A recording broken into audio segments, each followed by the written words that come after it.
You, you shall join the machine, or else. There's no real alternative, which is a little bit depressing. I don't know why, but I've seen a lot of stuff recently about just technology in general, which I don't really like. A lot of how to say this. You will enjoy the tech is love, and you will be happy. And if you're not happy, that's your problem. I do not like that. That's for sure. Oh boy, kill me. Put my stuff around here as usual. I feel a little bit over the place today.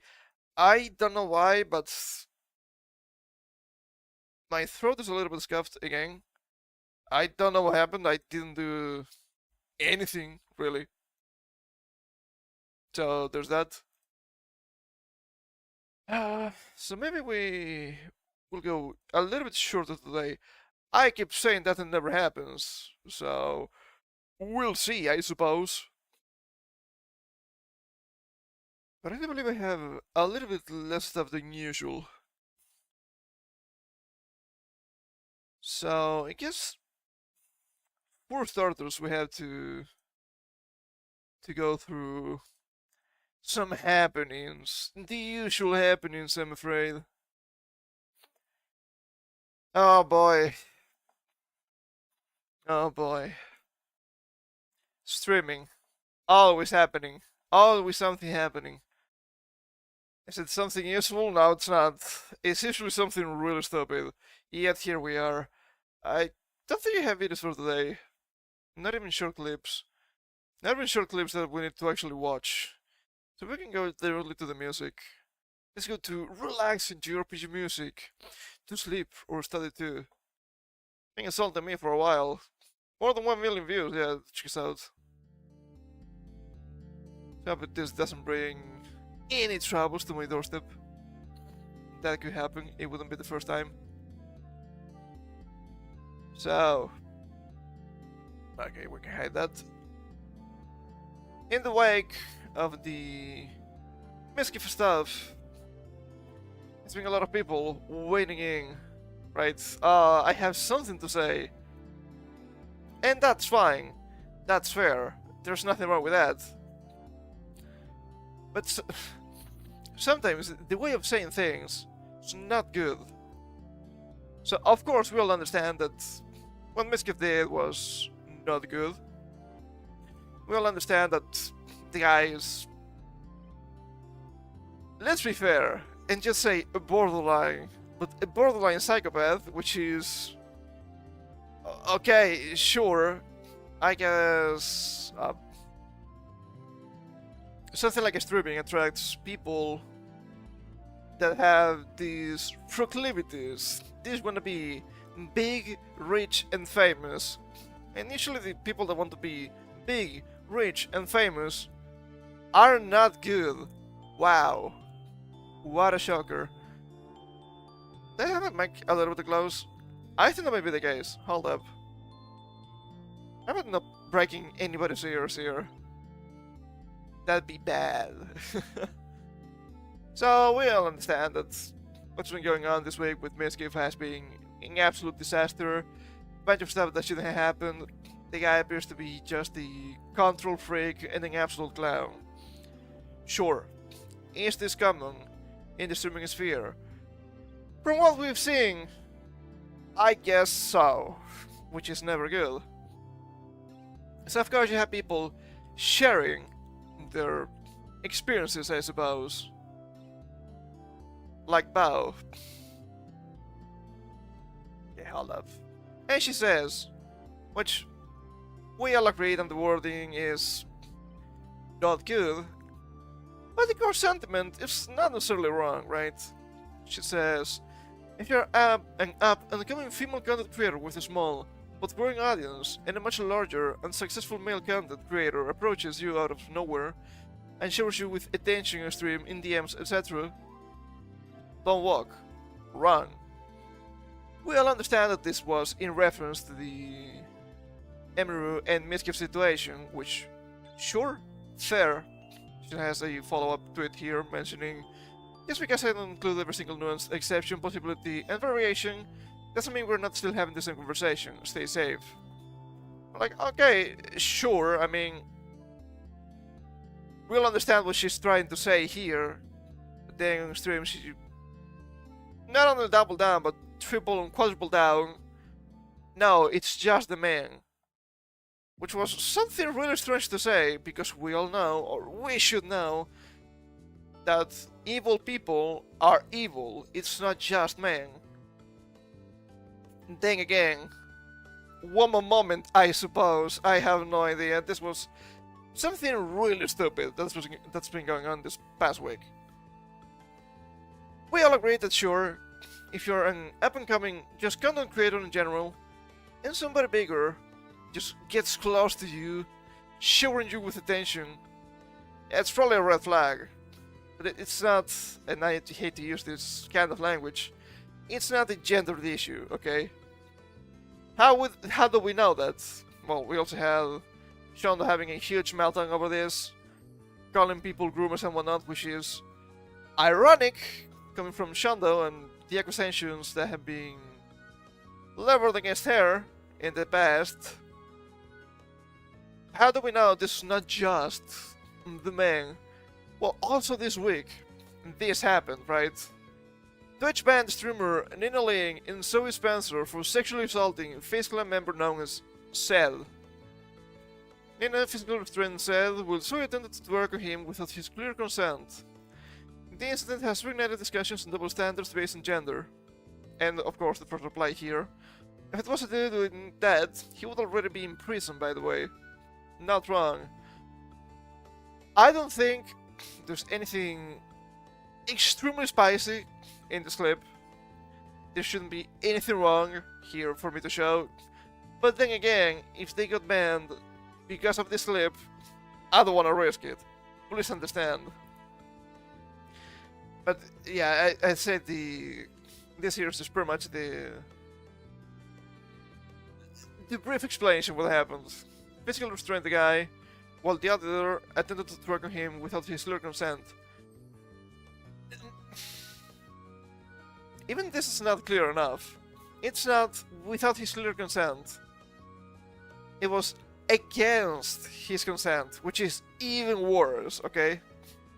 The guy was clearly saying he didn't like it. There were other guys around saying, stop it. You don't have the consent for this. This is against his consent. So of course, this is really messed up. But then again, since they're women, who cares? What are you? Some sort of gay? There was also this clip from Mass Mongol when he was talking about this. And it is kind of insane. This keeps happening, even to this day. He was talking about this, and he mentioned the obvious narrative, because it always happens. You will have some people saying the same stupid shit that always goes on, right? But the guy probably enjoyed it. Even though he clearly didn't, because the first chance he got, he tried to get away. And he had a chatter saying, well, maybe this is the one time the guy actually enjoyed it. Like, why? Why? Just why, I guess. Just why? He clearly didn't like it. You could have said something that's probably closer to the truth. Something like, it should have been me. Sure, if you want that, that's on you, but the guy clearly didn't. Then again, here we are. Of course, only 1 day ban, by the way.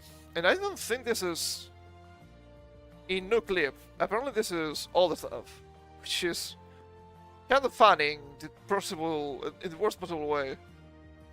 And while I was looking up this clip to show that it exists, I found another article, which was kind of funny. From the Express Tribune, I guess. Oh god, is this from Pakistan? Ugh. Disgusting. Ninolim banned from Twitch again, following viral incident involving disguised toast. Streamer, not even with an S, just streamer. Ninolim faces another Twitch ban after new viral video surfaces. Unsurprising, I've seen this creature's voice. It is really suspicious. That's everything I'm gonna say about it. In a whirlwind of controversy that has gripped... That's a funny word. This streaming community, Twitch has once again banned popular streamer Ninoling just days after lifting a prior one-day suspension. 24 hours for sexual assault. Then again, God forbid, you call somebody fat. Dan Clancy has been a disaster for the website. He was probably thinking it should have been me. At the center of the decision is a viral clip involving fellow content creator Jeremy and this guy's toast Wang. Wang. It will never not be funny to me. Who publicly described an extremely uncomfortable encounter with Ling during a message session. In the results footage, maybe it was this one that wasn't on the... I'm not quite sure, I'm not really following this. Ling appears to interrupt this guy's toast message therapy session, which aside the professional therapist, and touch him inappropriately. This guy's toast later detailed the experience on social media, calling it deeply unsettling. Oh, common misconception here, I guess. She? Are we sure it's a she? I'm not quite sure. You can see therapist, and some people might misread this as the rapist. It wouldn't be the first time. It's not an excuse, nothing more than a funny meme. We're starting to get a message from the physical therapist with Nina, an IRL streamer I've never met. Okay, this could have been a joke amongst friends. Clearly not the case.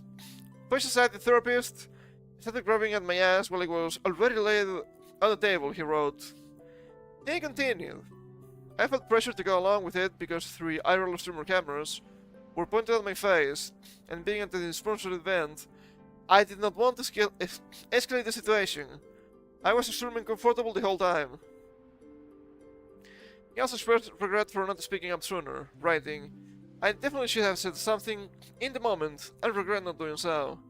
I'm honestly a little ashamed of myself for not speaking up, because I knew people would say, well, you should have stopped it then. Isn't this victim blaming? I thought that was a big no-no. It's usually a big no-no when the victim is a woman's. But then again, this is a guy, so who cares? One clarified that his silence stems from the live setting and the presence of the sponsors, a sentiment. Why did you reload yourself? This thing has been reloading itself for a while, by the way. God, is this the power of Pakistan? I don't like it. Get them out. One clarified that his silence stems from the live setting and the presence of the sponsors, a sentiment that has seen strong empathy and support from other streamers online. I mean, that's your brain as the content brain, which is not good. Thing is, both this guy and this other guy here said didn't really speak up. Nobody really intervened because we all know the problem. It's a woman. So since it's a woman, there's some stuff you cannot really do, which is absolutely disgusting. Because it's live. Oh, you didn't have the consent, you had to stop. You had to stop. That's not allowed. But then again, they don't really care. Because they understand there will never be real consequences to their actions. As we've seen, 24 hours for this. Nothing more than just a slap on the hand. And I need to say this, because this shit also needs to change. You need to stand up for yourself, and I've seen this guy here, this guy seems to be really meek and whatever. I do understand that I'm a specific type of person that doesn't really care about anything. So, it's always really difficult to compare myself to others, and probably shouldn't be done. But then again, it's as easy as telling them sternly fuck off. It's really that easy. Maybe you shouldn't use the F-bomb when we're talking about the sponsors, but then again, you need to stand your ground. It's usually not that difficult. I'm not even saying you should be guns blazing, saying something like, touch me again and I will break your face. That's the kind of shit I would say. Doesn't matter if it's man, woman, human or inhuman, I don't really care. I'm that kind of guy. Then again, I understand the consequences of my actions. Would I get banned for that? Probably. Would I care? Probably not. But that's me. I understand it's only me. But still, you need to stand up for yourself and you find something to be unacceptable. And this is truly unacceptable. Because, once again, they keep grabbing. I didn't really watch the video, but I guess it has tangentially to do with this. I only know about it because a friend of mine is kind of in that area of the internet, I suppose. And there's this big content creator, a big Pokemon content creator called Wolfie, which is a pretty well-known competitive player. He also released recently a video about how he was being touched inappropriately in official events. That is still fucked up. Okay, that is still wrong. This is something that keeps happening. Because I guess some people, dare I say, some women, don't understand what they should do. This also reminds me of, this is a really old post, but it's also a classic. The woman being expelled? I don't think expelled is the proper word. I guess kicked out is also correct. From Disney. Because she couldn't stop touching Gaston. You're not meant to touch them. If they tell you to stop, you stop. If they tell you to stop and you keep trying, get out. Stop it. Truly stop it. Get some help. It shouldn't be this difficult. Then again, here we are, so I don't even understand what's going on anymore. But do they want to be touched? I don't think so. Imagine what would happen if we were to touch one of the princesses. Oh, that's a big no-no. You shouldn't do that. And you shouldn't. That's true. You shouldn't. Ah, boy. But then again, we all know that men cannot really talk about this stuff because, once again, what are you, some sort of gay? No. You can enjoy women, but then again, you don't need to be touched willy-nilly by every single kind of woman. I think that's reasonable. But this is not the only thing that has been going on with Twitch. Has been something else that I did not really expect. And I've seen a lot of people being quite, I guess black-pilled is the term. I'm not sure. I don't really deal with this anymore. So let's talk about Hololive. How did that happen? So here we have from Hololive today. Yago provided additional context on Hololive Productions' newly announced partnership with Twitch.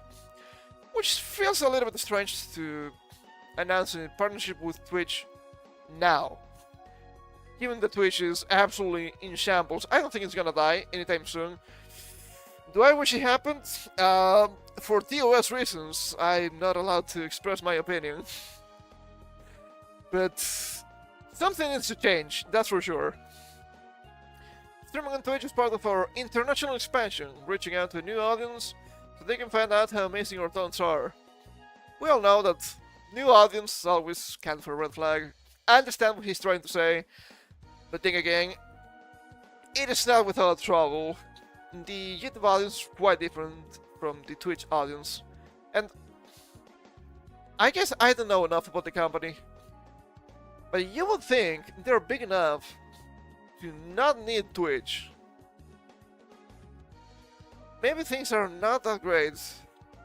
I don't know. Most of the talents I liked from the company left, so I had to admit I haven't been following them for quite a while.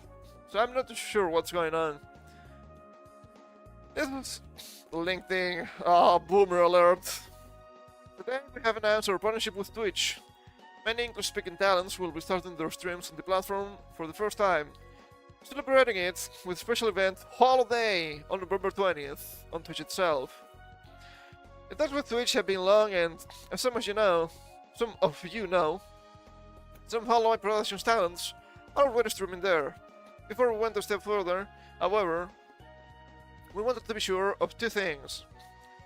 First, that the streaming on the platform wouldn't increase the talent's workload. I don't know why would it? But you never know. I mean, it's legal now to multicast, as they call it. It's not real magic, okay? It's not dual casting. It's multicasting. You can just stream in different places at once without you being banned while on Twitch. So just put up the 2 streams potentially, and that's it. And second, I think this is worse than usual, please understand. And second, that we could provide the safety needed for them to feel comfortable initiating activities on a new platform. And the new platform had to be Twitch, while being a bunch of tubers. We all know, because we've seen that time and time again, Twitch hates VTubers. It's nothing new. So, it is a bold move. Some people have been a little bit hopeful, saying, well, maybe thanks to this, they will need to be fair to VTubers. No, they will be fair to Hololive at best. We'll see what happens. Streaming on Twitch is part of our international expansion, reaching out to a new audience, so they can find out how amazing our talents are. We're not moving from one platform, YouTube, to another. Instead, we're increasing the talent's reach so more people can discover them, become fascinated by them, and start supporting them on their journey. I understand this is Japan, so of course, if it's anything that has to do with bureaucracy, is just a snail. But it's kinda funny to me that we've seen corporate tubers doing this before in Face Connect, right? I've seen not only people but other talents multicasting both, at least, YouTube and Twitch, because why wouldn't you do it? Oh, but one of them is failing. Well, isn't it better to just reach your tentacles everywhere? I think it makes sense. What do I know, I suppose. Starting activities on Twitch doesn't just open the doors to a new audience and new fans, it also opens doors to new collaborations, particularly with gaming companies. What do you mean gaming companies? Twitch? Gaming? I don't know what's going on. I don't think that is true. I was in Twitch recently. It's a bunch of horrors and political dribble. And I guess games. Sometimes. But yeah, the biggest streamers. Did they even play games? I guess Asmongold sometimes, right? But I don't think they're known for games. If you see anything coming out from Twitch, it's not really games, even though it was just games back in the day. So it's kind of funny. It feels like, what is this, 2016? I keep saying that, I don't know why, I don't like it. Gaming is especially notorious on Twitch. Is it? With different types of integrations, such as Twitch drops, among others. Yeah, I guess that is true. I heard that increasing our presence on other platforms will also help with those connections, creating new bonds and enjoyable collaborations with games. I guess I can buy it. It's an exciting step on our journey to increase the talent's presence in the West, to show the world how absolutely incredible they are. I know their fans will be supportive of them, helping them in this new adventure and showing the world why they became fans. Check the talent's Twitch channels and show them your support. And don't forget to mark November 20th, Holiday, in your calendar. We're walking the journey together. Let's show it to the world. That's about Holiday and Twitch activities down below, which I don't really care about it. It's also November, so where did the time go? That's kinda crazy. How did that happen? It will never not surprise me. Ow, my back. Hold up. There we go. It's a little bit better, I guess. Ow. My brain.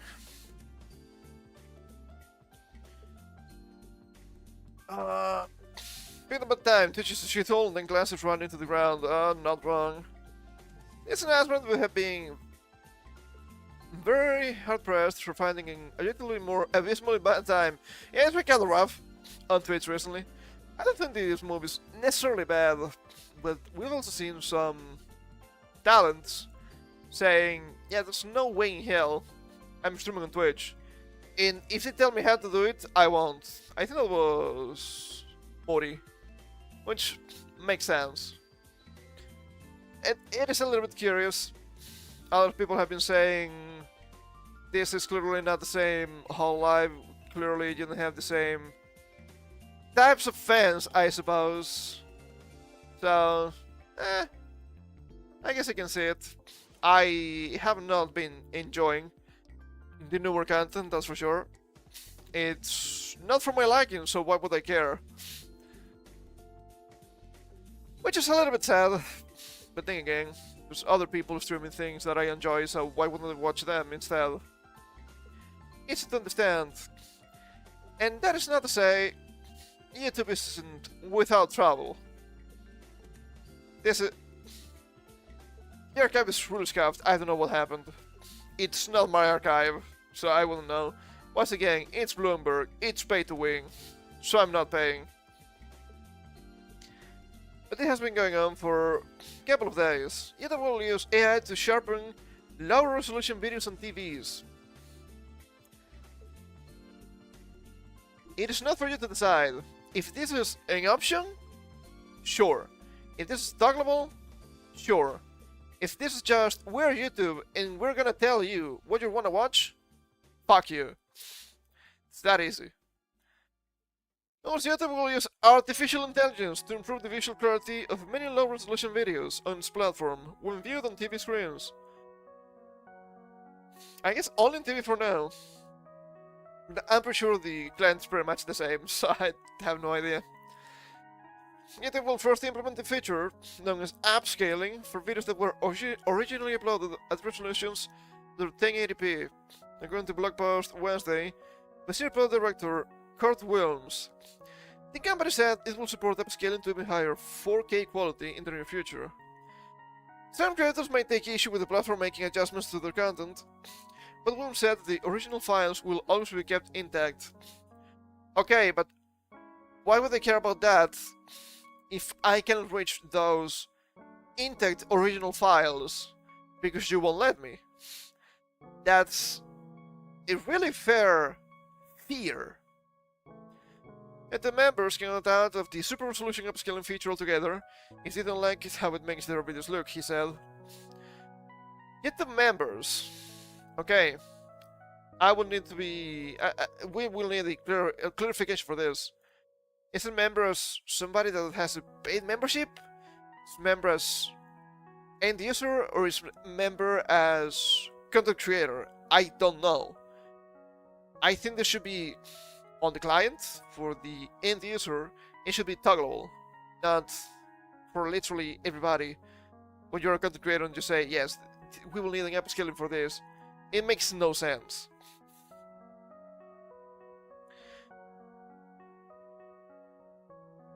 Super resolution videos will be clearly labeled, making it easy for viewers to see any video as it was originally presented, he added. Okay.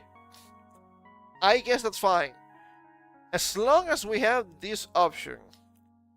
I fear it's quickly approaching the time when we won't.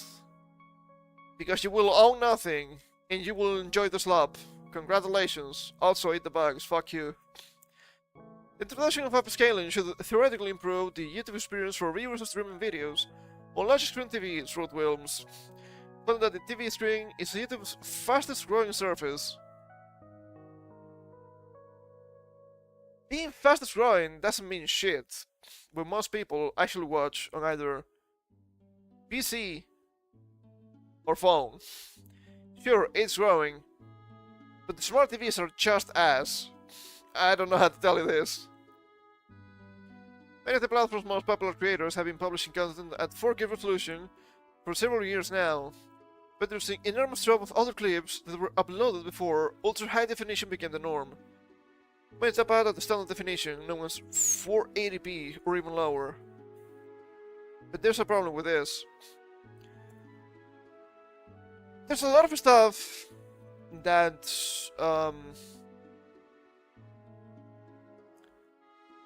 games, all games, there's nothing wrong with all games, but obviously all games have really specific resolutions.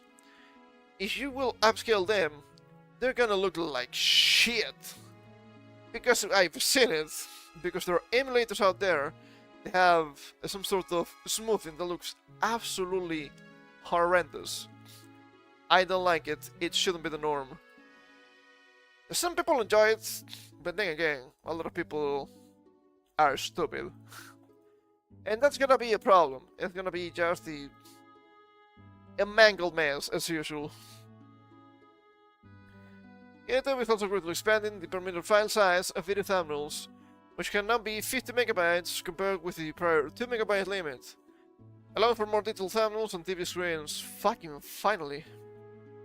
I was capped to 1080, which sometimes is not good enough, I'm afraid. Beyond these changes, Wom said the company has been testing larger video uploads with select creators that will lead to even higher fidelity as it competes with Netflix Inc. and other streaming services for viewers' time. Over the summer, YouTube anchored some creators with quality use machine learning to enhance the clarity of shorts. YouTube,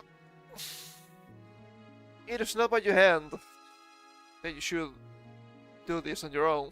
Doesn't make any sense. You should add the options, but everything should be opt-in. It is not for you to decide how to show my content. Ah, but it's their site. I don't care. It's my content. Short-form videos meant to compete with content on TikTok and Instagram Reels. God fucking damn it. Erased at the bottom. For instance, it clarified in social media posts that there was no upscaling at play. A cesspit of hatred and lies. I was seeing another video, I think it was by Clownfish TV. They were talking about YouTube and AI. It was not just upscaling. It was, yeah, some people are getting out of the company because things are kind of fucked. And there's nothing you can do about it. Because apparently they just want to move into the AI is love kind of website. I also mentioned some stuff about our revenue was down once again because numbers were down, but as we've seen for months already, all of the numbers are artificially down because if they catch your CCV in half after the fact, that's gonna impact what they pay you otherwise. I do believe that's extremely illegal to do. Then again, be my guest, try to sue YouTube. That's gonna be funny. That's not to say it's fair what they're saying, it's just that they're a little bit too big for normies like us to do so, which is not good. Okay, it's obviously not good. Thing is, it's YouTube. It's always been supposed to be just YouTube. Now it's either their tube or AI tube, which is not surprising. Not surprising. They mentioned also that maybe they want to move on to just AI trash and then Hollywood stuff. Sure, but people are not going away. And even if normies, it's just normies I suppose, will enjoy the AI is love, if I'm looking for something, I'm trying to find that something, not your recreation of the thing, which is insane. But then again, I'm another day, another week reminded that everything around tech is just trash nowadays. Especially Google. I use Google to find stuff. I use YouTube to find specific videos. It's literally impossible to do so nowadays. Once again, I need to complain about YouTube search being absolutely fucking unusable, which is beautiful. I'm looking for specific stuff, but in the search option, you also have mixed your own algorithm. Because what they show you, it's not what you're looking for. It's mixed with your recommendations. Fuck off, YouTube. If I'm looking for something, I want to find that something. I don't care what you're trying to recommend me. I don't care other videos I watched. I don't care users like you also watched. I'm searching. And half of the bullshit they sent to me is not something I'm looking for. Not because I'm failing in the query process, but because YouTube keeps throwing shit at me. Just recommended, just recommended, just recommended. Why do you have a search option then? Stop being fucking stupid. It's also really that bad with Google nowadays. Sometimes Google just barely works. It's so fucking laggy. It's extremely throttled on anything that's not Google Chrome, especially on Brave. It's borderline unusable, which is pretty funny. I know why.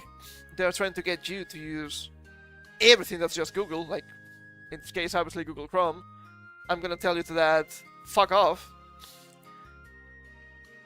And I've been having a lot of trouble recently while making the waiting rooms for YouTube. Appears to be some sort of Firefox bug, but it is insane. When I'm creating the waiting room, the RAM usage from Firefox just keeps spiking up to like 10 gigabytes. Why the fuck do you need 10 gigabytes to create something like that? That's the fun part. You don't. But something strange is going on, and sometimes it's just impossible for me to do so, and I need to start closing shit. Because I only, quote unquote, only have 16 gigabytes of RAM. That should be more than enough. But then again, everything text related nowadays is just pure fucking bullshit. And speaking of tech, speaking of AI, speaking of everything I just said now, what about Amazon? Well, Amazon Games Twitch hit by layoffs, game development reduced. It's being Amazon on all levels. Because AI is the future. I've seen AI. I've seen what AI has to offer. I'm not impressed. If anything, I'm impressed that you people keep pushing for this when it's worse than Indians. Amazon is laying off more than 14,000 corporate employees. Within those layoffs, Amazon Games and Twitch will be hit in some capacity. I think it's like another 300 or 400 out from Twitch. So how many people are left on Twitch? Like 600? Cannot get worse than this, I guess. Bloomberg says, without going into specifics, that both video games and the cloud computing area of the company will be affected. Inside Gaming has reached out to Amazon to ask how many people were said to be let go from the game division in Twitch. As for publishing, a response has not been received. Is this padding? We've seen this pretty much every single week. Is this padding? I guess. According to Bloomberg's... Oh, this fucking guy. Jason Schreier, of course. The cast will largely fall on its offices in Irving and San Diego, as well as its central publishing division. I mean, isn't most people in San Diego anyway? The company will reduce the amount of work it does on big budget titles, particularly surrounding massive multiplayer online games or MMOs. The reporter reads, I don't know if they're gonna mention it here, but their last MMO, I don't remember its name. It was not the last. Is that? In the Lord of the Rings MMO they were making, it's also dead. Is it really that bad? I'm not sure. It's still the old Lord of the Rings MMO, I guess. I tried it for a little bit. I thought it was an MMO. I was not impressed. It's been years. I only played it for once. An evening, I don't remember anything. While we're proud of our successes in first-party AAA game development and publishing, We have made the difficult decision to halt a significant amount of our first-party AAA game development work, specifically around the MMOs, within Amazon Game Studios, including making significant role reductions in our studios in Irving and San Diego, as well as our central publishing team. A name sent by Vice President of Audio, Twitch, and Games, Steve Boone, Pimple said. Apparently they were trying to compete with Steam. It's only now that we know. So I guess that didn't work. Including the layout with Starfu, who had been with Twitch for 11 years. Ah yeah, this fucking guy. This fucking guy. He was complaining on Twitter, and people were like, "Oh, so it was you all along. You know what? Rest in peace. I don't care. You piece of trash." I think they had the quote here, which is really funny. I started off working in trust and safety. The move to customer experience, he shared. I was the person who built the entire fraud program on Twitch. One of the reasons I never told people what I did for work. I wonder why. And people have been howling at this guy on Twitter for a couple of days because they were like, "Oh, so it is your fault that people kept being banned for no fucking reason." Yeah, it's shit. Because we've seen the past year and a half, give or take, a bunch of streamers, including a bunch of vtubers, being banned from Twitch for fraud. Thing is, they were not committing fraud. Fraud was being committed against them. Because, if I'm not mistaken, I think the story was as follows. Some users, the actual fraudsters, were buying bits. They were donating these bits to streamers, and then they were refunding the bits to get the streamers banned. Because, look, they're getting money for free. That's not a good system. That's a broken fucking system. How does that happen? If I did this, not even Chinese torture could get this out of me, okay? I would have this on me. I would never tell this to anybody. I would take this secret to the grave. Because of course people are going to complain. I was the one keeping bad actors off Twitch who are stealing abuse revenue on the platform. I guess they did my job too well since they let me go. Ironic. So I guess you're calling yourself a bad actor? I don't know. But they have some great stories of being there over a decade. Thing is, this is, to some extent, nothing more than a bunch of lies. Because people who are stealing abuse revenue on the platform, what about all of the people that keep voting? Ah, but now they cracked down on bots. Did they? Did they really? I don't think they did. That's also fraud. But they will never be punished because they're big. And some of them probably have the same kind of politics as the higher-ups. So there's no winning with this company. The use of the mass layoffs was first reported by Reuters. The cuts would be, according to the outlet, the largest cut since 2022. The Amazon let go of roughly 27,000 people. This new set of layoffs will be the largest in company history, with impacted employees to be notified via email. Yeah, that's gonna happen. Inside the Gaming will have more coverage of the layoffs, including what happens to Amazon games as it becomes available. What do you think? Yada yada yada. Cool. What about the comments? Okay. Cool. Cool. I've also seen some worries coming from other Amazon employees. They're trying to automate everything, especially their delivery systems. That's not necessarily bad, but at the same time, that's gonna be an absolute disaster. Not because they will lay off a lot of people, which of course they will, but because it will not work on Amazon's favor. I understand the want for automation, because it's really useful, you just have the machines and whatnot. There's a problem. People are... how to say this? Human workers can be creative. Human workers can do their job properly against other humans. You know what's gonna happen in specific neighborhoods with this kind of automatic parcel delivery? Parcels are gonna get stolen, and these robots are gonna get destroyed and sold for scrap. They're gonna be sold for scrap because, of course, they will. Now look at me, I will not do anything like that, but that's going to happen. You cannot avoid it. So at the end of the day, I just expect a lot of losses from that. Both on the customers and the company itself. Unsurprisingly. They keep wanting to automate everything, but there's a big problem. Automation can't compete with humanity. Because humans always find a way to fuck shit up. Something is good, something is bad. Trust me, as somebody that works with tech stuff, I don't know. I don't know.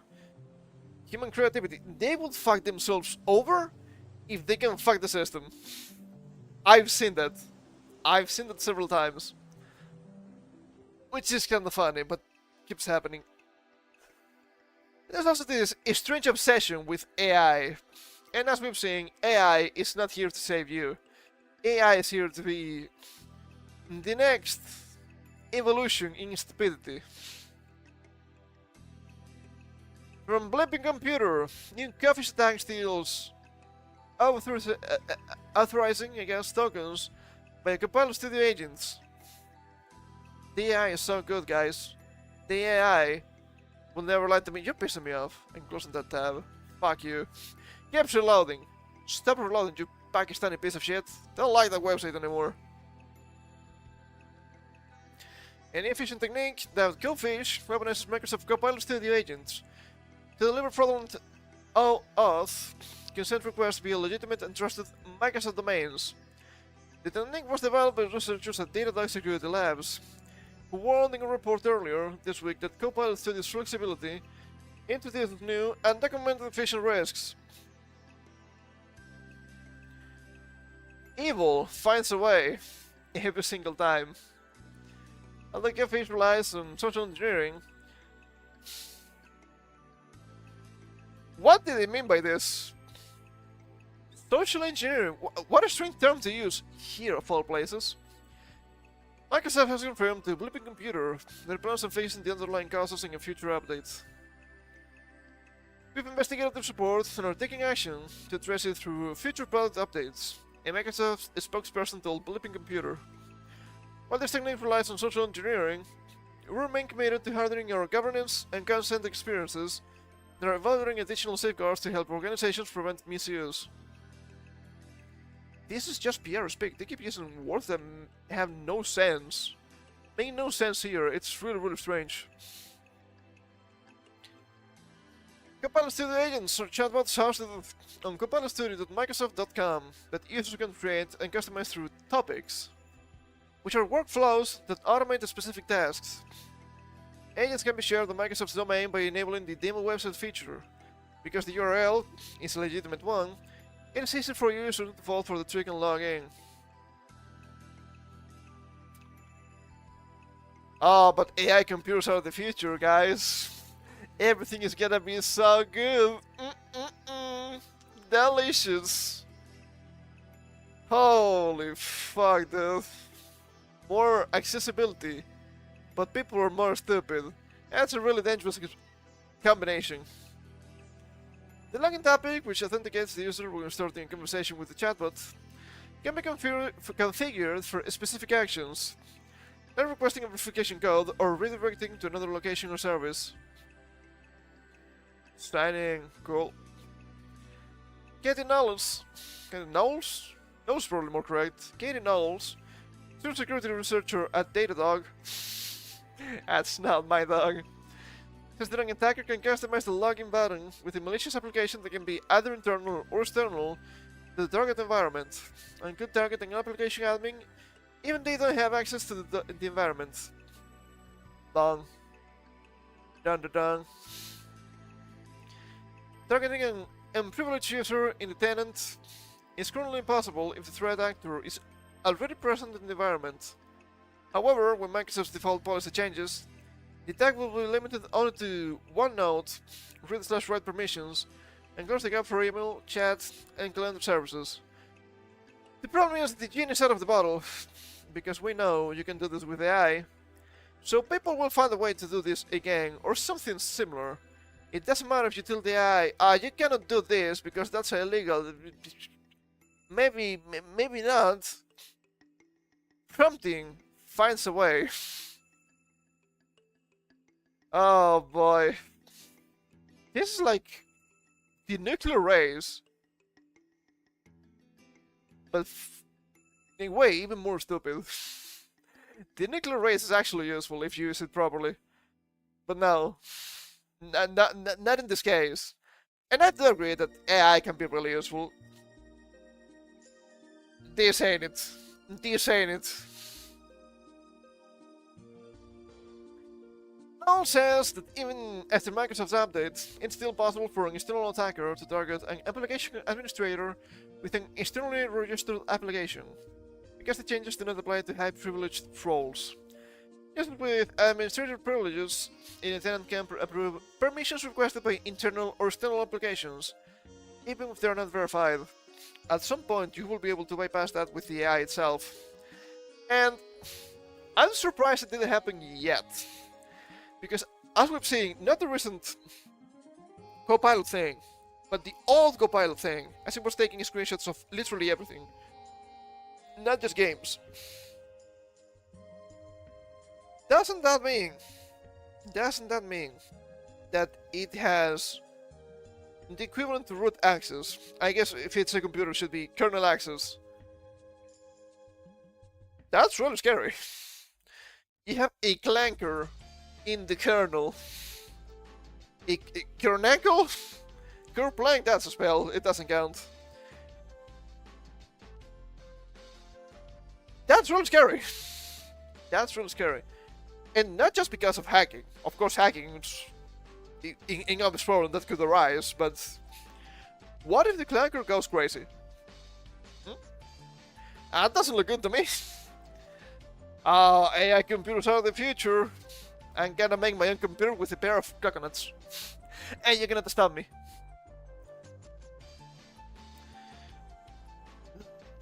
I think I was here. The other researcher says that a cold fish tag starts with a threat actor creating a malicious multi-tenant app, with the second tab configured to direct to the authentication provider and to collect the session token. And the session token is possible by configuring an HTTP request to import collaborator URL and deliver the access token variable in a token header. Okay, I guess that makes sense. I don't know too much about this. This is not my area of expertise.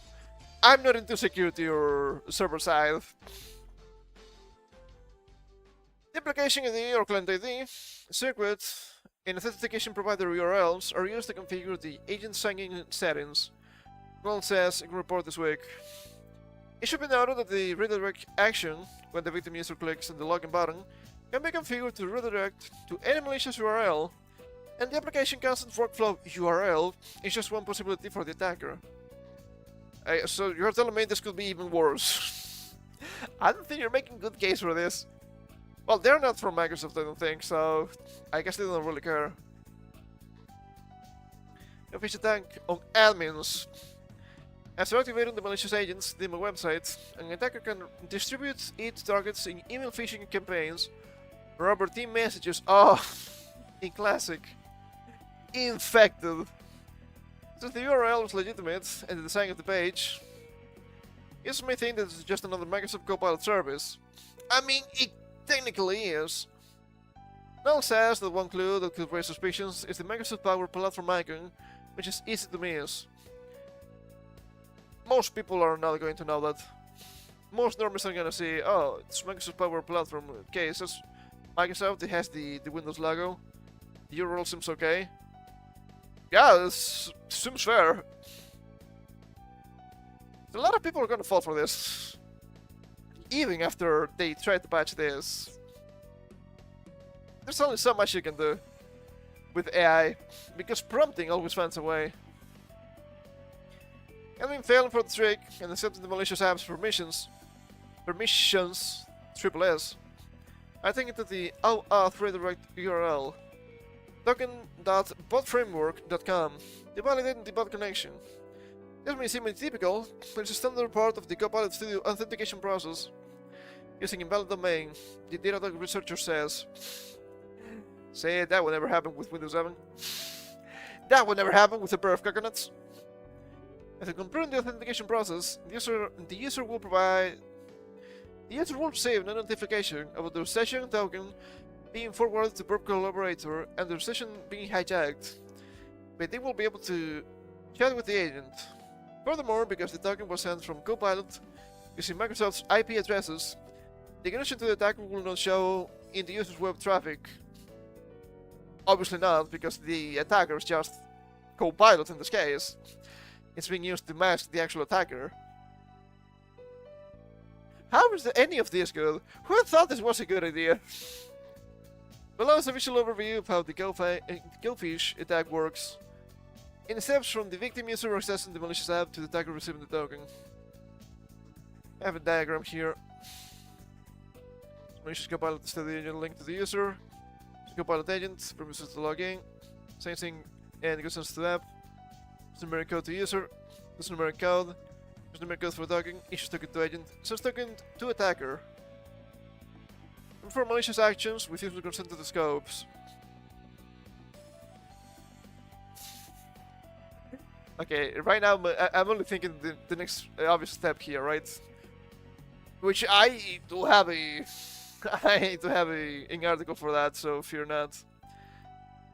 But of course, this AI will power robots in the future, in the not so distant future, which is really funny to me. So of course, these robots will be hacked. Just wait until your own clanker will try to kill you. That will happen. That's gonna be funny. We're probably gonna be reading that at some point. And I will be telling you, oh, see, I told you, you young snappers. I guess I told Blipping Computer that customers can protect against GoFish attacks by limiting administrative privileges, reducing application permissions, and enforcing governance policies. So it's on your side, cool. Datadog provides a set of security considerations that include implementing a strong application consent policy. It would cover any gaps in Microsoft's default baseline configuration. The cloud monitoring and security company also advises organizations to disable user application creation defaults and closely monitor application consent via intra-ID and Copilot Studio agent creation events. The AI computer sounds so good, Lamau. So this is actually even worse than what I was expecting. It's only gonna get worse as people get more and more used to the clankers, so there's not much you can do, honestly, because the AI, even if you get to use your AI properly and train your AI properly, it's just an abstraction, right? You are one step removed from the thing you're trying to control. So of course you don't have full control, so of course it's gonna be a problem. Think again, they've been pushing for this lack of control for many years. Windows 7, I do believe you could touch a little bit less than in XP, which is a problem. But now Windows 10, there are many things that you could change and modify from Windows 7 that you cannot anymore. So that's a big problem. It's obviously even worse in Windows 11, because Microsoft knows better. The clankers know better than you.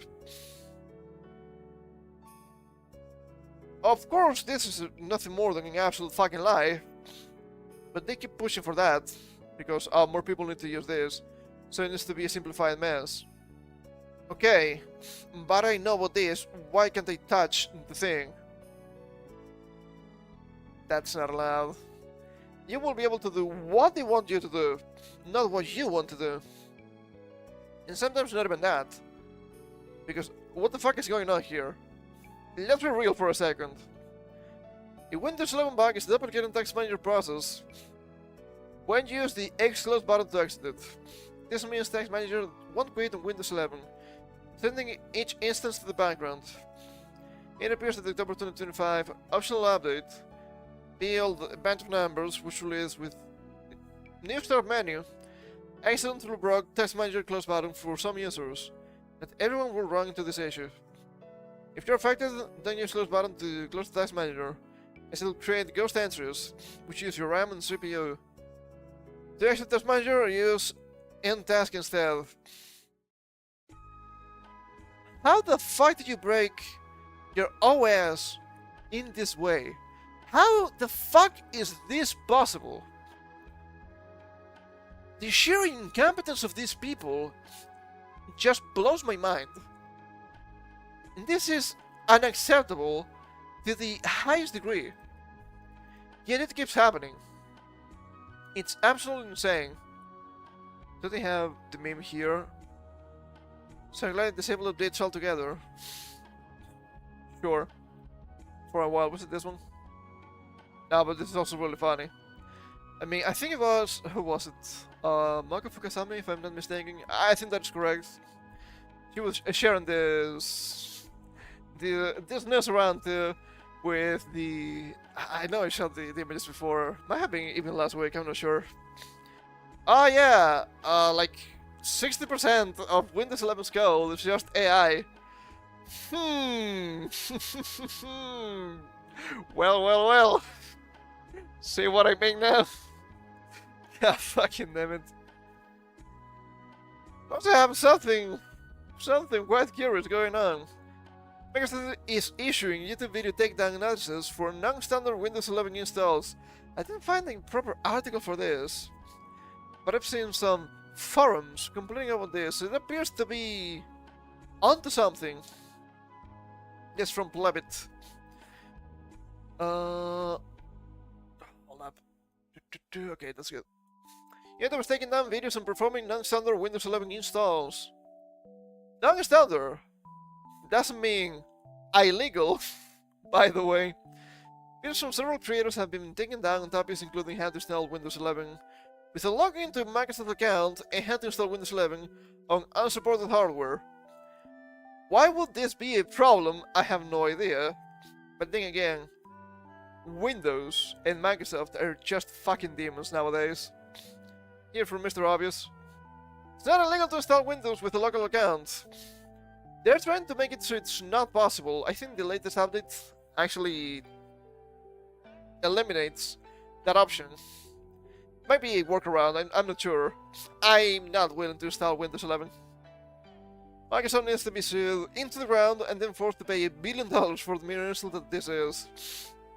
Honestly, not wrong. It is truly insane. And I also found this, and I thought, there's no way this is happening. But it's... I want to say Clown World, and I must say Clown Town. This is not Portrait of Ruin. But I do enjoy saying Clown Town, it's really funny.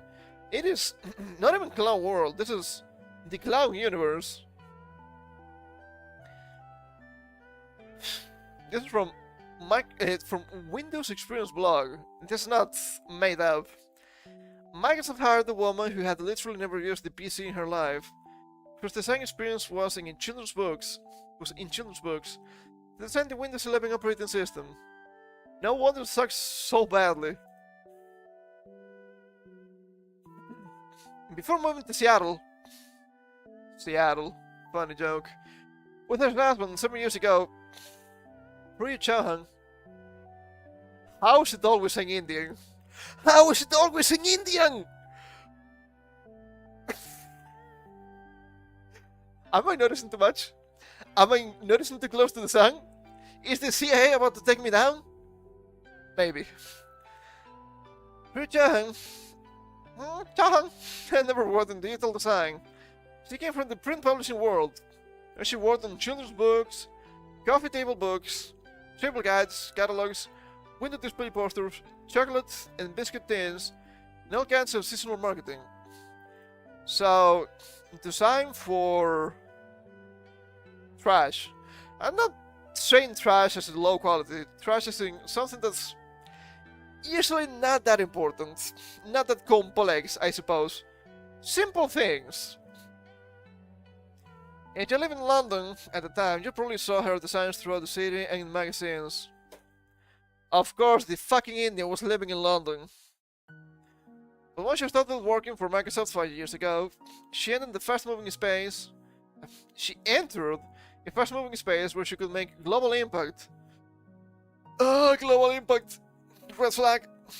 The first time she used the PC or Windows was her first day at the company. How the fuck is that possible? Most people use computers for normal things. How is that possible? Now she only uses PCs and Windows. Are you trying to say that she was like an Apple user? Isn't that still a computer? I don't know. Yahoo started on services and storefronts. The Microsoft rewards. The slop. The slop is endless. Make it stop. Then she moved to the Windows team. As a designer working on a new signature feature for Windows 11, widgets, she measured the success by one thing: how it could make people happy. I don't think it's making people happy. So I guess you failed. Congratulations. But there are a lot of users that are enjoying this. I thought we said people. She wanted something that would give people a peek into what's most important to them. Widgets, which may be familiar to anyone who's used a smartphone or tablet, offer a personalized pop-up collection of information on weather, sport scores, and other bits of information. So it was your fault! It was your fault. Something like that on Windows 6 on 10, and I don't like it. Oh, look! News! Look! The weather! Look, shut up! Shut up! Disabled. I don't like it. Make it stop. You had to switch between devices and break your workflow, says Chang, whose own work last year was paused when she had her first child.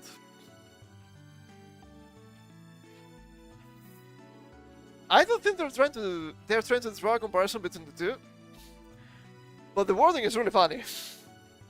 One swipe, you can access the widget board, which gives you just a quick glance to what you need to know, like when is my next meeting, is it going to rain when I go for my run? That quick kind of information you yada yada yada. And it continues. One swipe. One swipe. Portable devices might be destroyed.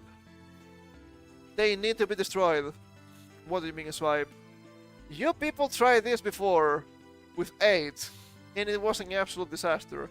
I had to tread with 8 before. It's really bad. It's really that bad. It is not good. Swipe. Swipe left or right. This is Tinder now, guys. God fucking damn it. It keeps fucking happening. Oh boy, oh boy, oh boy. Made a mistake about this. It keeps getting worse by design. It's not a mistake. I guess Microsoft also wants to maximize profit, whatever that means for them. So they will keep adding the worst workers you have seen in your life. Let me take a sip.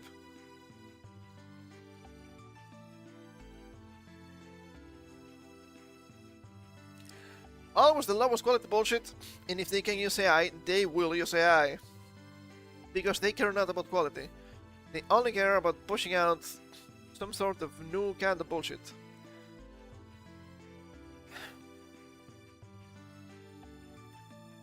But we may have good news. We may have good news. Nearly 90% of Windows games now run on Linux. It's the shows. As Windows 10 dies, gaming on Linux is more viable than ever. Might be time to move. The number continues to grow, but growth seems to be slowing. I mean, of fucking course. It's only 10% left. Now you need more specific stuff. The viability of Linux as a gaming platform has come in leaps and bounds. in recent years to the sterling work of Wang and product developers, among others, an interesting hardware like the Steam Deck. However, the most recent stance from product via Barley Steam highlight that we are edging towards a magnificent milestone. The latest distill data shows that almost 90% of Windows games now run on Linux. How many Windows games run on Windows though? Because all games don't really work anymore. Why? Because they don't really care. That's a big problem. It's been a problem for a while. I have some games that I couldn't make work on Windows 7. So you just have to use the good old virtual machine. Having 9 and 10 Windows games accessible in a new Linux install is quite an achievement. The milestone comes as we see computer users flocking to other platforms due to the transition from the Windows 10 to 11 eras. Yeah, I wonder why. Of course, the underlying data isn't quite so simple as the headline stat. There are different degrees of compatibility gamers must consider when checking if their favorite Windows games work on Linux distros like Mint, Zorin, Bezite, or even SteamOS. SteamOS actually available? I have no idea. That chart relies on Volume Steam's 5 definitions of playability, but these aren't a million miles from the Steam Deck rating Valve dishes out. The main difference seems to be that Volume Steam doesn't seem to care whether Steam Deck performance is a gaming limiting factor. So anyway, ratings are perhaps more useful to desktop than laptop PC users, who typically have systems that easily outpace Steam Deck.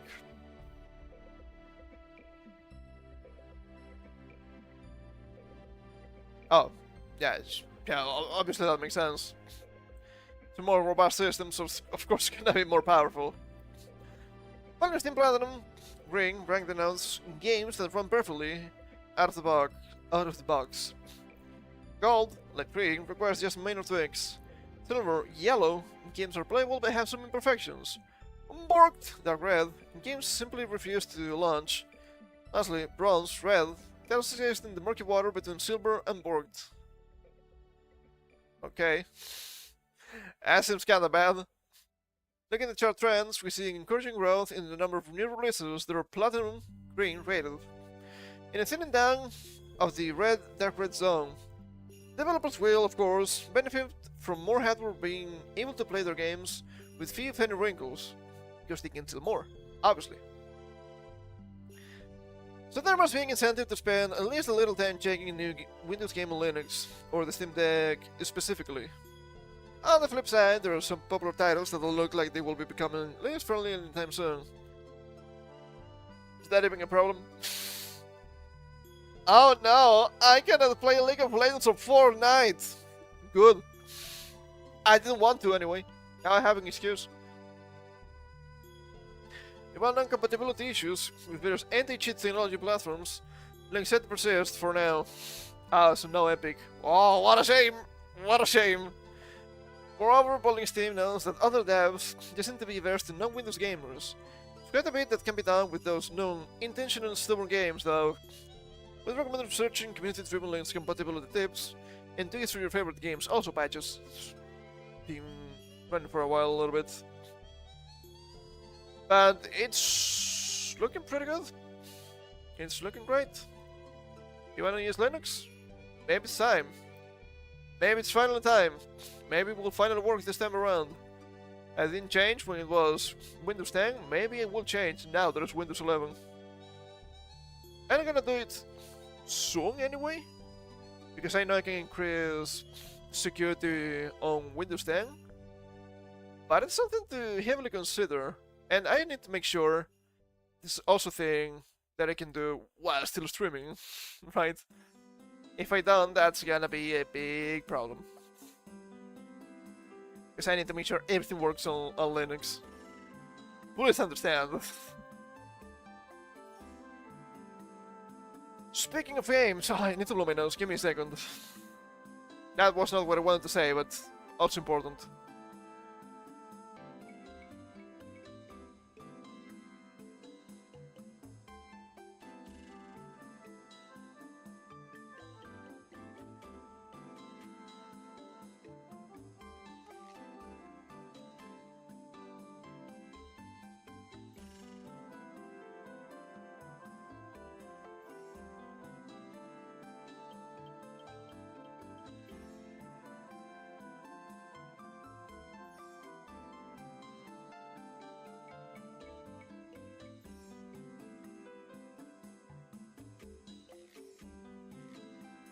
Brr. Speaking of games, I kinda want to talk about this in a video, but I guess we're doing it live, because it kinda makes sense. Top 16 best Pokemon games of all time. That's not what this was about. That's not what this was about. Why did they change this? Hold up. It's kinda funny because the link says top 13, so somewhat silly. Let me take a look at this real fast. This is not what I had opened. So I don't know what happened here. What the hell? What the hell? Hold up.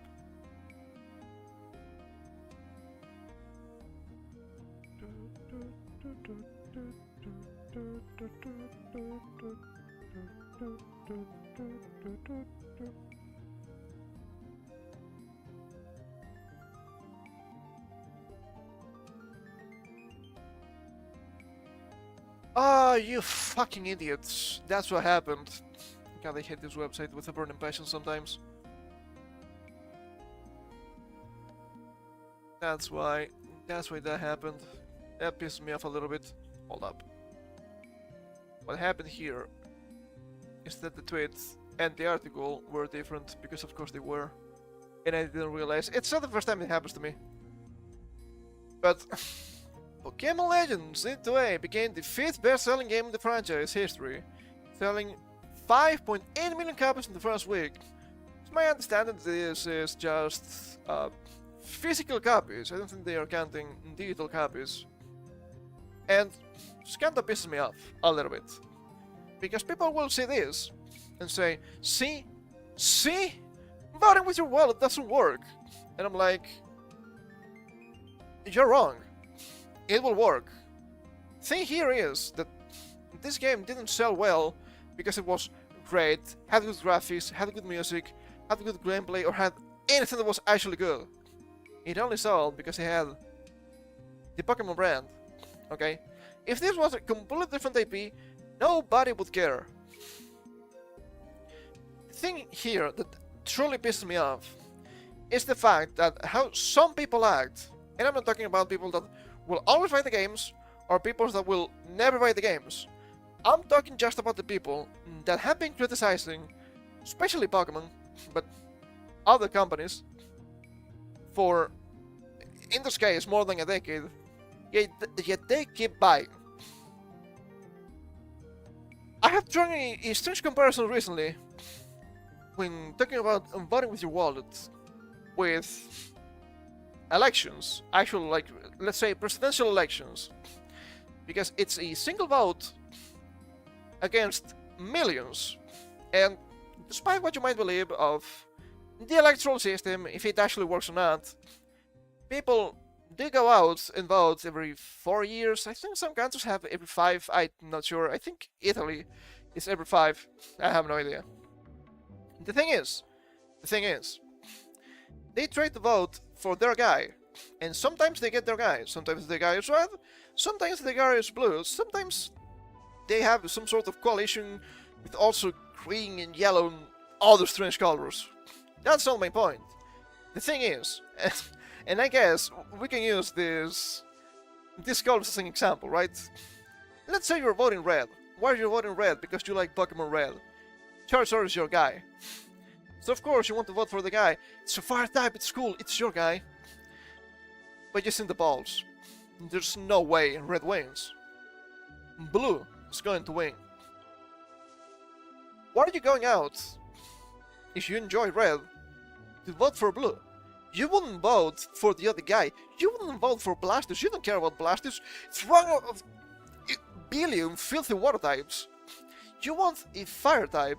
It's time for the change. Right? But this is what's happening. Because you see people that keep complaining about the state of the games, and they're like, okay, but boycotting doesn't work because they are too big to fail. So I'm also going to buy the game. What are you doing? What are you doing? Are you stupid or what? You're not voting for your guy. When we're talking about buying products, who's your guy? Obviously you yourself. If the game is worse in every possible metric I've seen the game, you cannot convince me. The only people I've seen defending this, and all the similar titles that are not doing also so hot, critics wise, not sales wise at least, are content creators that depend on those games. So, obvious shields. Thing is, if you obviously don't like the new game, for whatever reason, maybe it's just you don't like the designs, maybe it's just you don't have to give me an actual reason. Any reason is fair, because you're the customer, and that's the problem. But I'm trying to connect like 3 different arguments at once, and it's not gonna work. So I'm trying to go point by point. Thing is, if the product is obviously inferior to previous iterations, and it's even more expensive, why are you buying it? It's not going to change. You want the games to change. You want the games to be better, because they were better before, and they were fairly priced before. Now you have a game that is worse in every possible metric. Graphics, trash. Gameplay, trash. Barely works. I've seen it. It barely works. Plot, trash. Music, I'm sorry to say this, trash. There are some tracks that give me an ironic headache. Didn't happen to me since dubstep, so it's pretty bad. And the price is absolute insane. Absolutely insane. $70 for the base version, plus $10 if you want the Switch 2 upgrade, which has you pay for the upgrade twice, because it's not enough to have bought the Switch 2.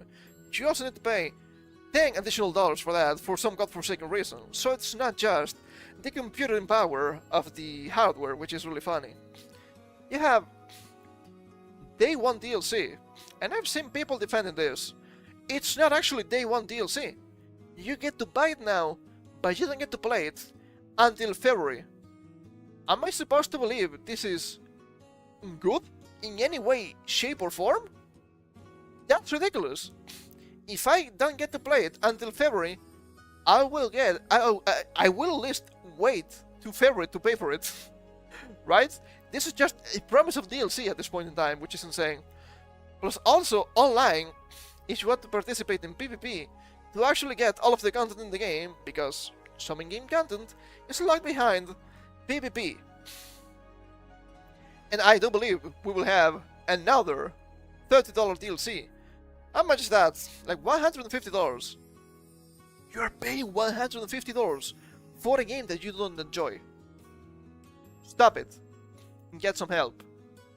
And I know why this happens. Because for far too long, these companies, I don't know if it was on purpose or not, but in general, this idea of the consumer has been pushed again and again. Oh, you're just a consumer. You're a consumer. Oh, yes. I need to engorge myself in this delicious trash. It's just gluttony. And of course you have a lot of people criticizing you if you don't play or buy the game. Oh, you're not a true fan. You're not a true gamer. You're nothing more than a hater. You're nothing more than a grifter. To hell with your heresy. You're not meant to be a mindless consumer.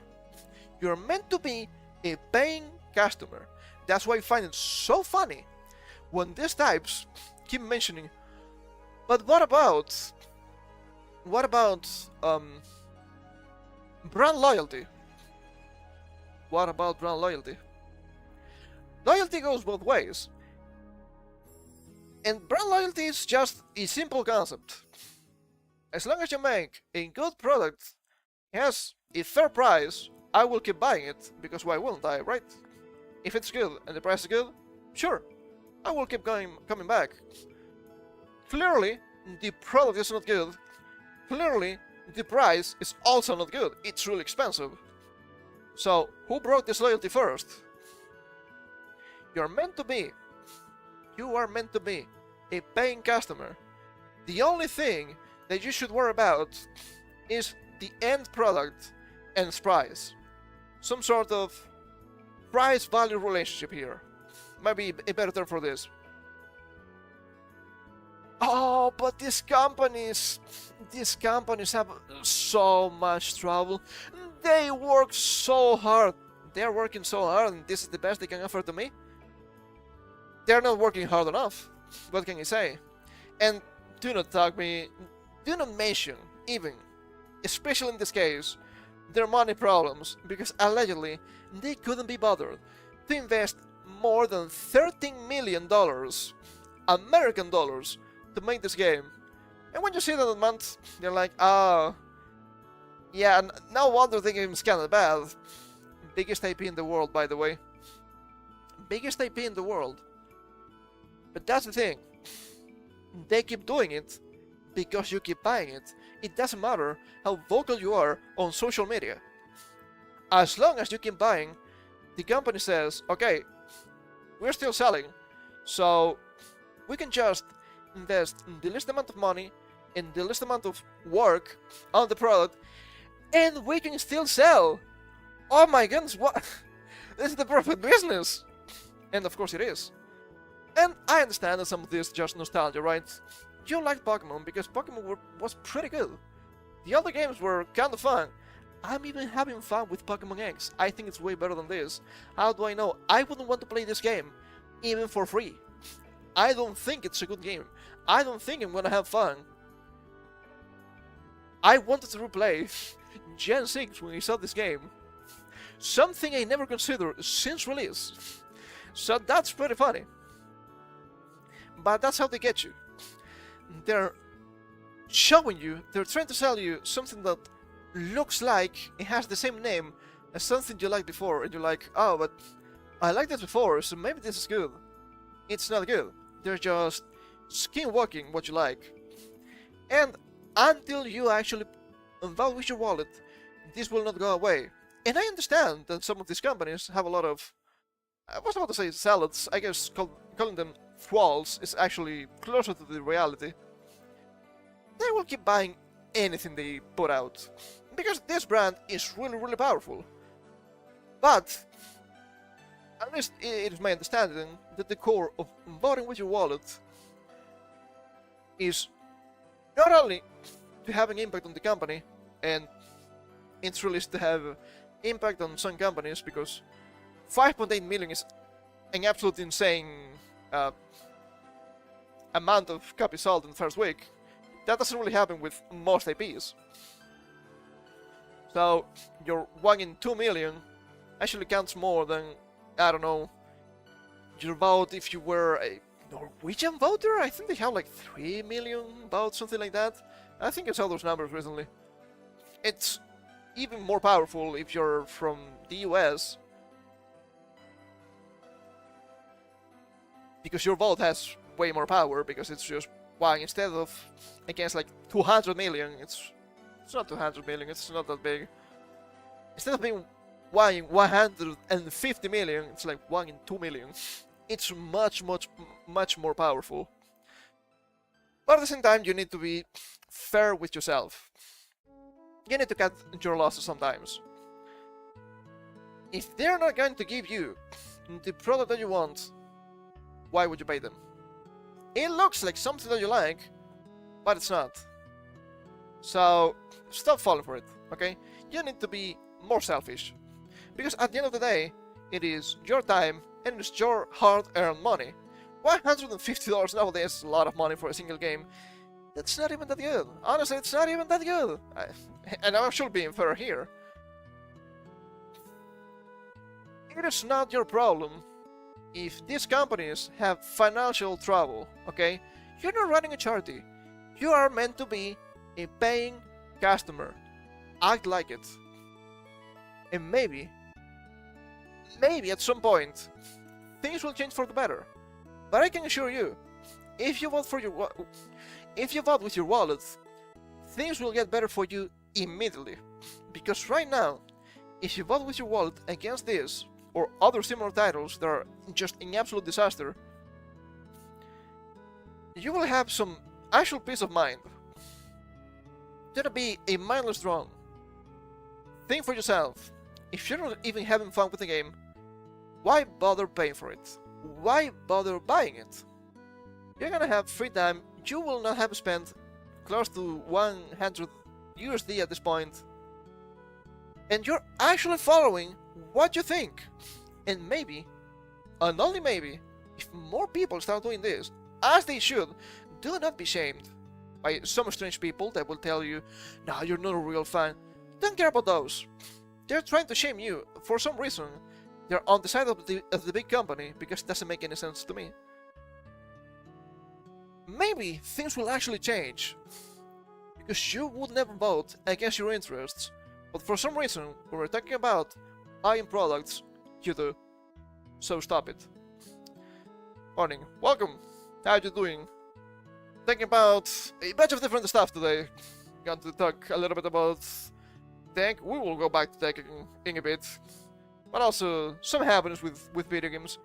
And speaking of Nintendo, I cannot believe this is actually happening. I love to see it. Nintendo's Pokemon catching related patent has been rejected in Japan. Rejoice, my brothers! Rejoice! Total pal victory! Potentially.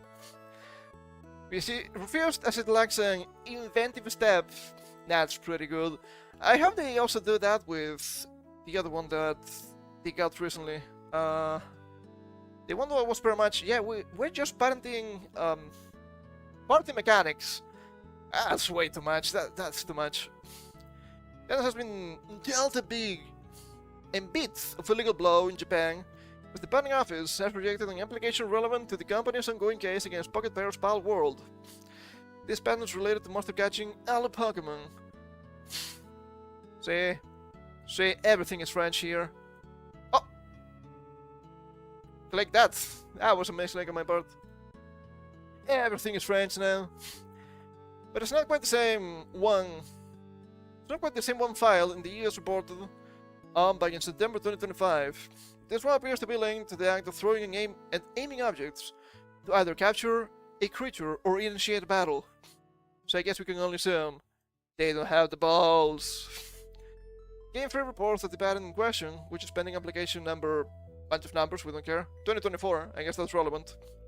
So not specifically one with the Power World applications, but related, has been rejected as the application lacks an inventive step.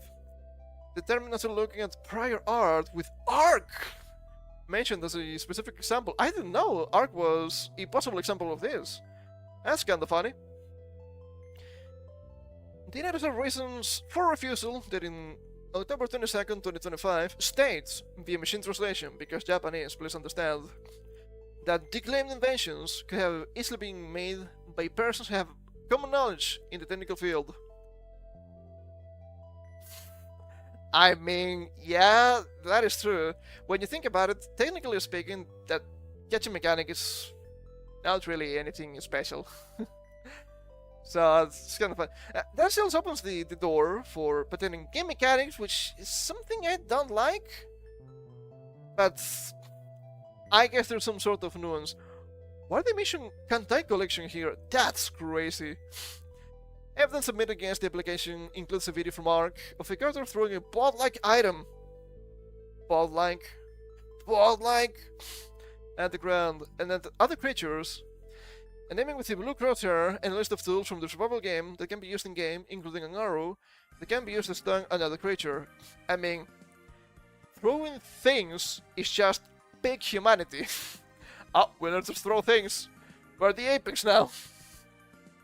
Other games mentioned for comparison are manuals, tutorials, and wikis for Craftopia, Monster Hunter 4, Pokemon Go, and the free web browser game Kankuri, also known as Kantai Collection. I didn't know Kantai Collection was still a thing. I thought they died. Apparently, the game is now open to the West. I guess they saw the huge success of games like Azure Lane, and they were like, "Shit, it should have been me." Well, the reaction is non-final, meaning Nintendo can resubmit their application with modifications. Also shares a patent with JP bunch of numbers, which focus on character movement, collision, interaction, and throwing creatures at one another to initiate battle. Which could just be, once again, party mechanics. Isn't this kind of similar? I've seen this before. I wanted to say this guy, but it may be wrong. I sort of seen this before. Don't remember. It's parent of GP, bunch of numbers, but different numbers this time, which is the aiming to catch or battle in virtual space, both of which are crucial to the main portable case. It's way too generic. As we've seen from really old games, like older Pokemon games, and MMOs have been doing this for decades.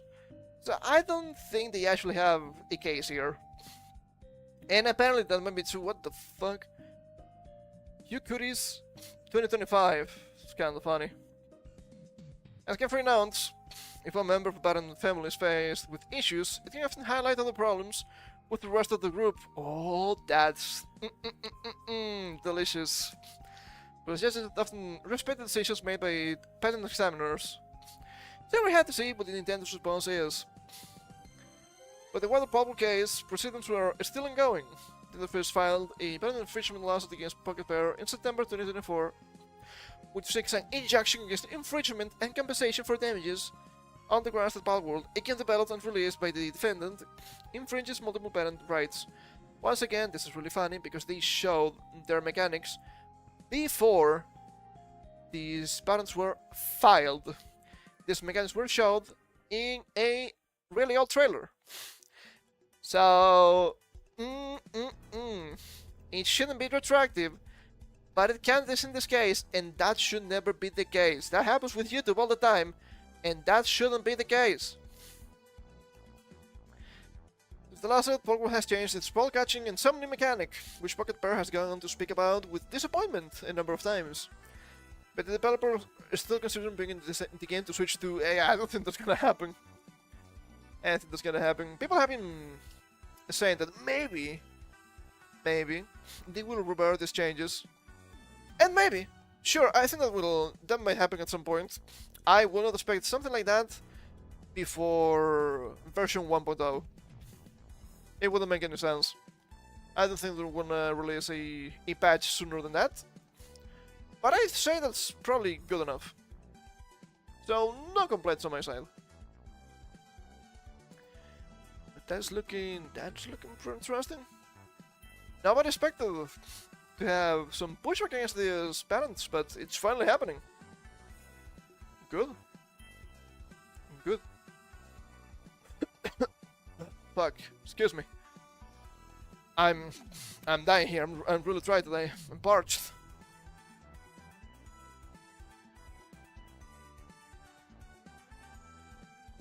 They're all not doing so great, I'm afraid.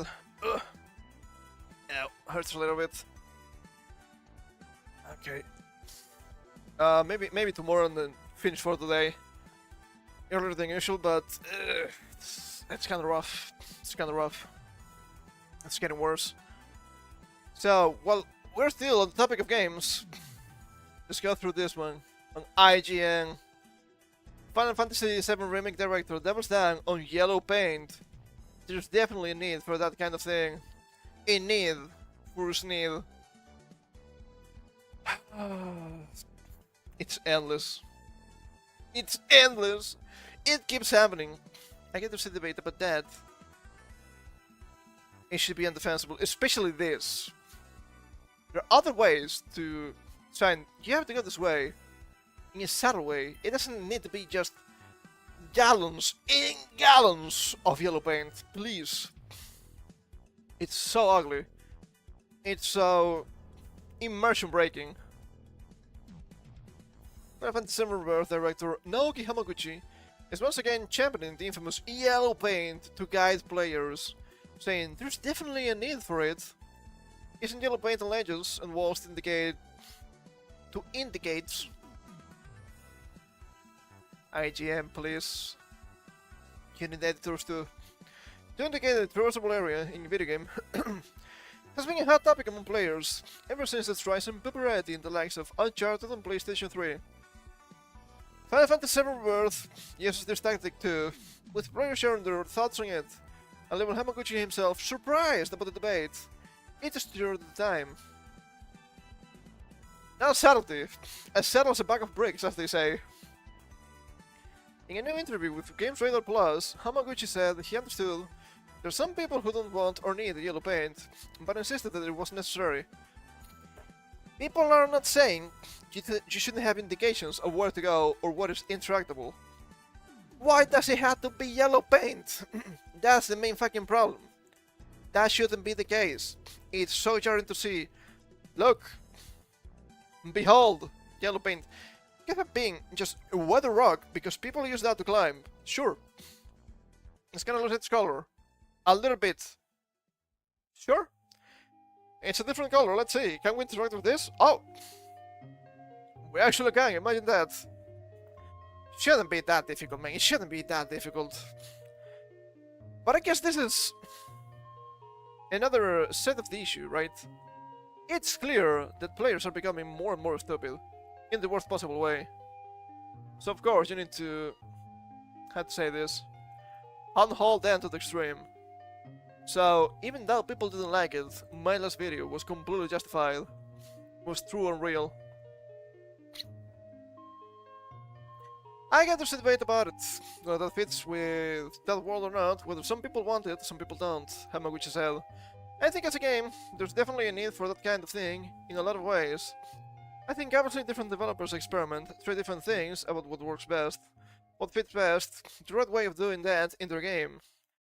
They need to get players around from a gameplay perspective and show them what can be done. What they need to do, there's definitely times where that is needed, he added.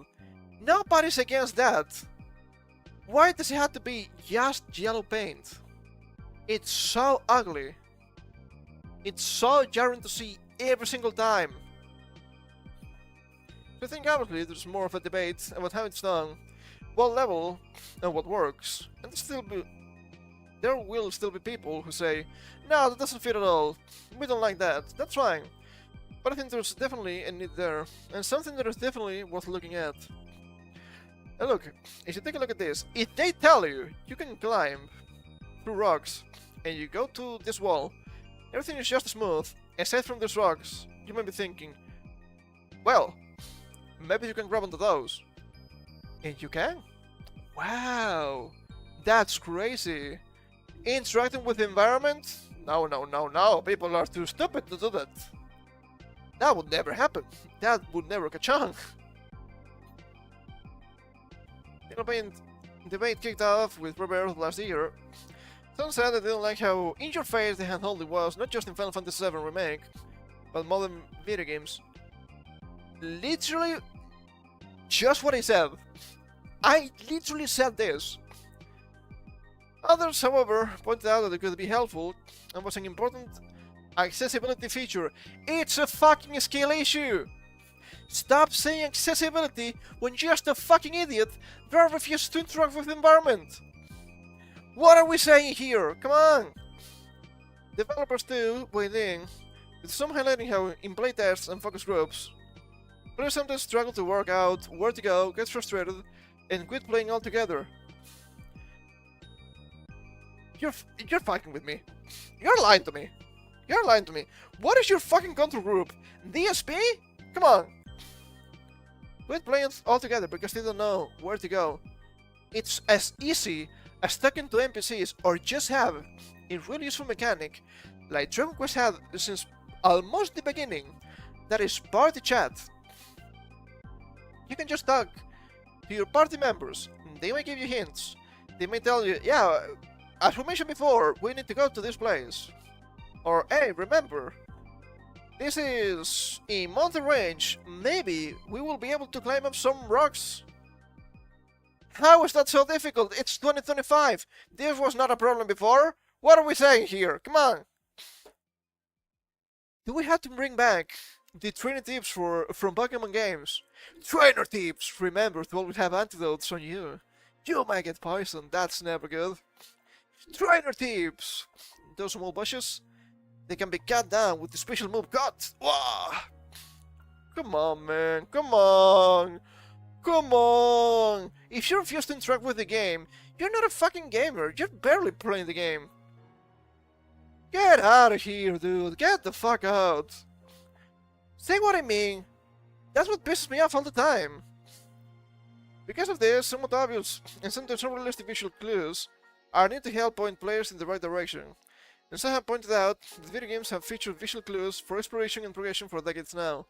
You fucking idiot, it's not the same to have these arrows here, which are not always visible by the way, when sometimes are behind the environment, because you can move the camera to tell you, hey, you can move around here, it's fine.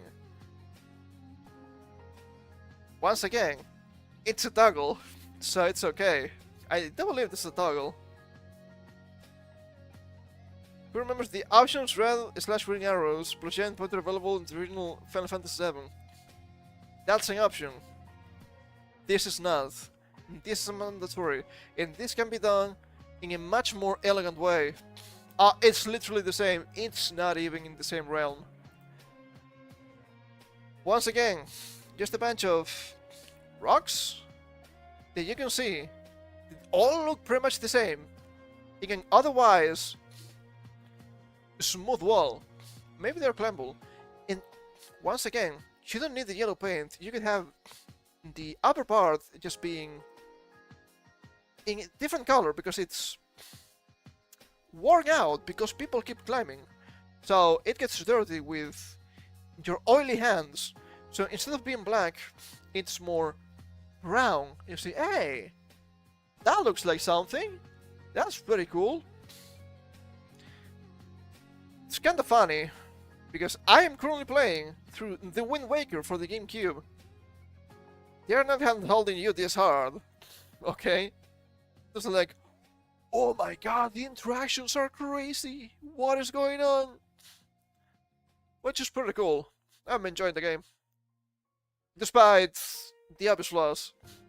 Based on Hamaguchi's comments, perhaps fans can expect the yellow paint to return for Final Fantasy VII Remake Part 3. Of course. Speaking of which, Square Enix said last year that its goal was to set the final launch by 2027. Excitement for the third and final chapter in the trilogy grew even more when the team revealed that it had completed its story early this year. Most recently, Hamaguchi clarified comments that Final Fantasy VII Remake Part 3 strike a balance with game to pacing and be more concise, insisting to me he would cut any content from the game. Not shit. Airship. Okay, alright.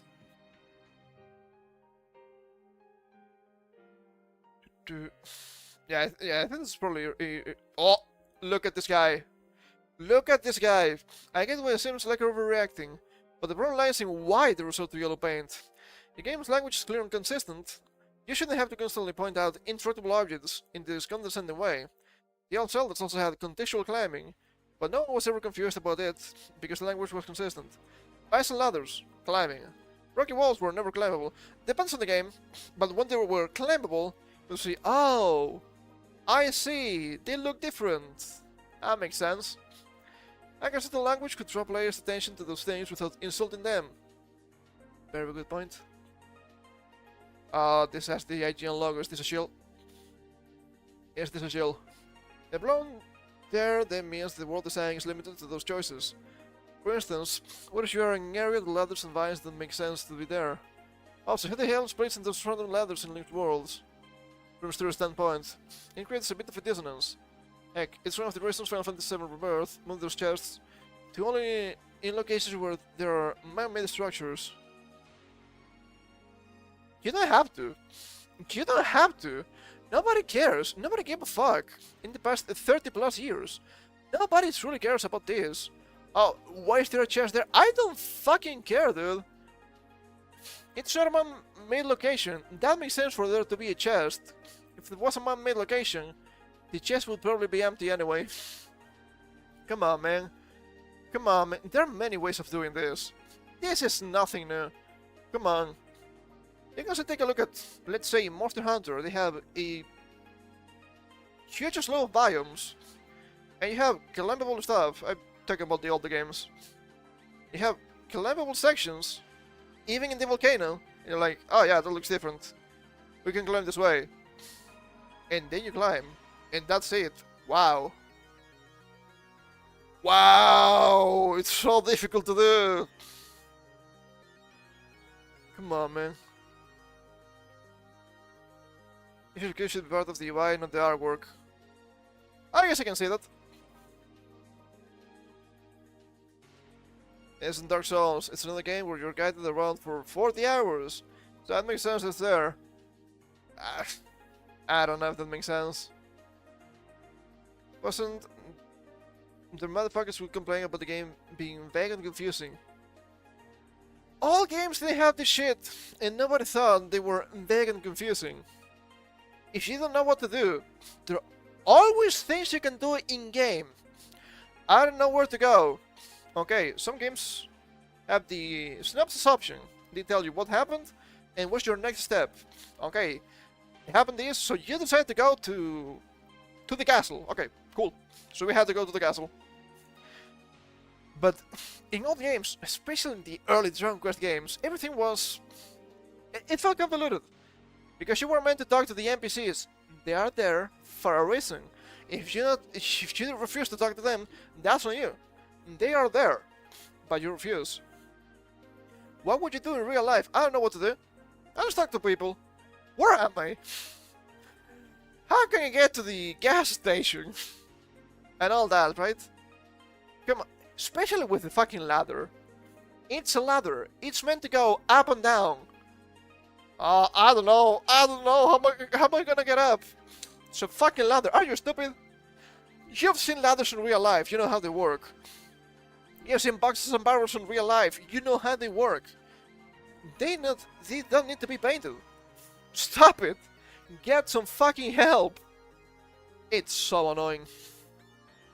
It's so annoying. I completely destroyed my throat.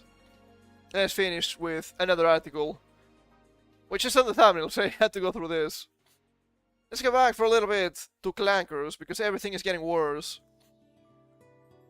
This humanoid robot will be your housekeeper, but would you let it to your home? No. This is a clanker-free zone. You're gonna get shot. No remorse. An American company just launched what they say is the first humanoid robot that is able to do domestic chores.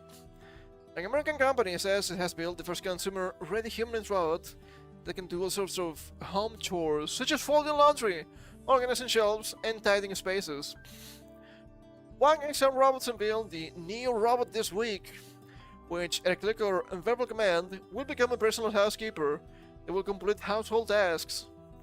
The robot is powered by a large language model, LLM, the base of artificial intelligence models, that learns and remember what the user's preferences are, and can make informed suggestions, like suggestions on what dishes to make, or setting birthday reminders.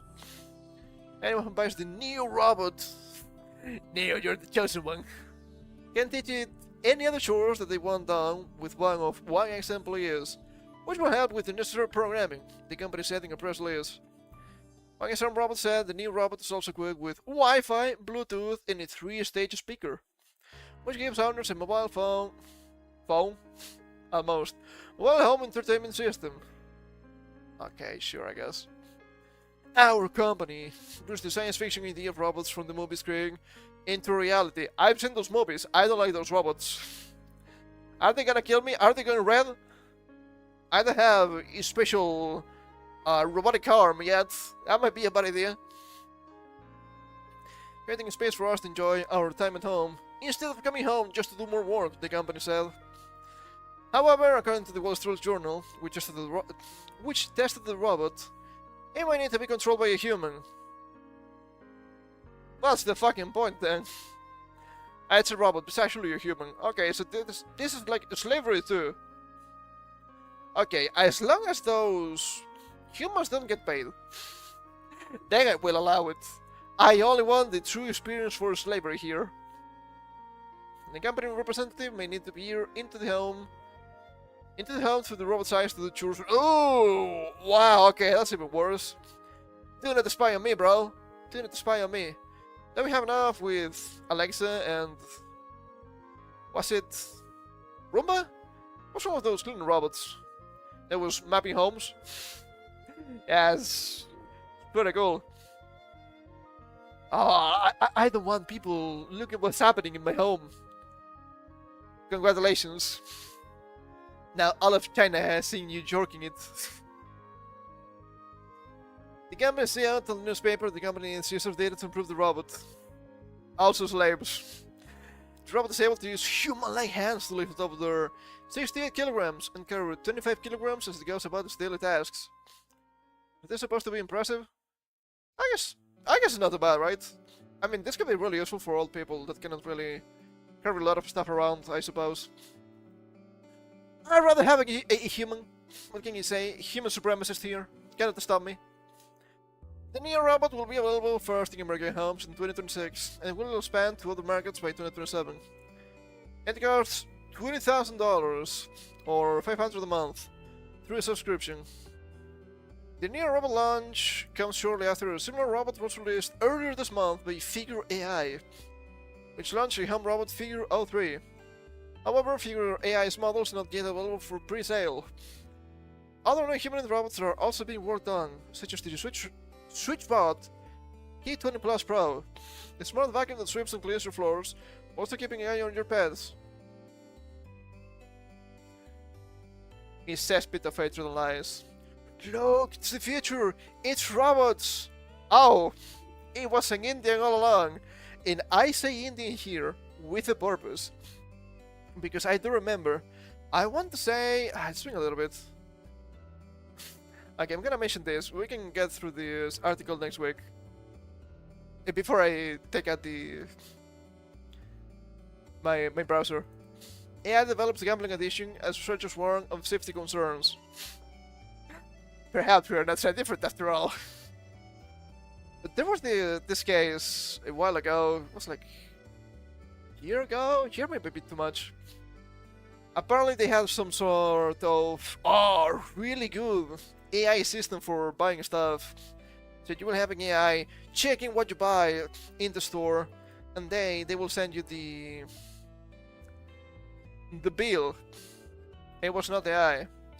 It was a bunch of Indians in some sort of call center watching you buy through the cameras. So I guess we have a new game to play. AI or Indian. You can never win. That's the best part. You can never win at that game. It's like playing gay chicken, but worse. Oh my god. It was really funny. I guess it was to be expected. After all. What is this? Oh, Shining Force 2. That sounds pretty cool. Ah, the humanity. The humanity. It's really funny. But yeah, as we can see, it's just a bunch of promises of good technology, but the good technology does not exist. I'm sorry. Technology is actually getting worse. There's not much you can do about it either. Because they rather use either people from outside the country that they can pay less, or AI because they can just pay them less. That's the whole meme. So of course, the work is gonna be lower quality. And not much you can do about it, I'm afraid. Is this what societal collapse looks like? Huh. What a shame. What a shame. Anyway, I'm tapping out. I'm actually tapping out. I'm not doing so great. I hope it's better by Monday. It should be. So plan for next week is gonna be pretty much the same as this past 2 weeks. So more Pokemon on Monday, more Wind Waker, and more The Vagrant on Wednesday and Thursday. I'm not quite sure which day for which, because I'm not quite sure how my week is gonna be shaped. I think I'm gonna... Oh no, it's not on Wednesday, it's actually on Tuesday. I'm not quite sure. I'm not quite sure. It's fine. It's fine, it's not a big deal. We'll see, we'll think about this between today and tomorrow, but as usual, schedule on YouTube by tomorrow evening, when I finish my thumbnails and all that. Yeah. So thank you for coming, I hope you had some fun. We only have the most interesting tech news here recently. And we'll come back, as I said, on Monday with more Pokemon Gangs. I wish to get at least 2 badges next time. In batch per stream is way too slow for me. What can you say? But I'm playing really slowly. I'm always waiting. I'm always smelling the flowers. I keep talking to NPCs and all that, so of course that's gonna happen, right? And until then, you know the rules. Never fall for these tank tricks, because they are never good. And take care.